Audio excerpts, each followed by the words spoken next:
இருந்தாலும் வார்த்தைகளை உபயோகப்படுத்துகிற விதத்தை வச்சு தான் வேலை நல்லா நடக்கிறதும் நடக்காததும் இருக்கு. விவரம் தெரிஞ்சவங்க என்ன சொல்றாங்க தெரியுமா?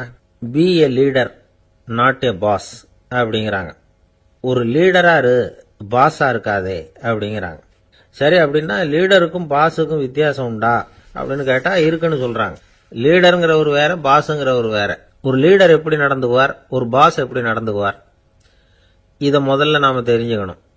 அவங்க எப்படி நடந்துக்குவாங்க அப்படிங்கிறதுக்கு சில விவரங்கள் இருக்கு.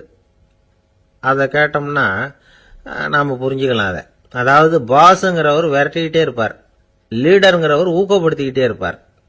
நாளைக்கு சாயந்தரத்துக்குள்ள அந்த வேலையை செஞ்சு முடிக்கலன்னா தொலைச்சு விடுவோம் தொலைச்சி அப்படிம்பார் அவர். இவர் எப்படி சொல்லுவார்னா, இதுவரைக்கும் நீங்க செஞ்சிருக்கிற வேலை ரொம்ப அற்புதம் அப்படிம்பார். பாஸுங்கிறவர் அதிகாரத்தை நம்பி செயல்படுறவர், லீடருங்கிறவர் நல்லெண்ணத்தை நம்பி செயல்படுறவர். நம்ம கிட்ட அதிகாரம் இருக்கு, பவர் இருக்கு, அதனால காரியத்தை சாதிச்சுடலாம் அப்படின்னு நினைக்கிறவர் அவரு.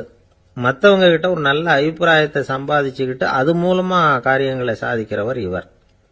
பாஸுங்கிறவர் பயத்தை உண்டு பண்ணுவார், லீடருங்கிறவர் அன்பை பரவ செய்வார்.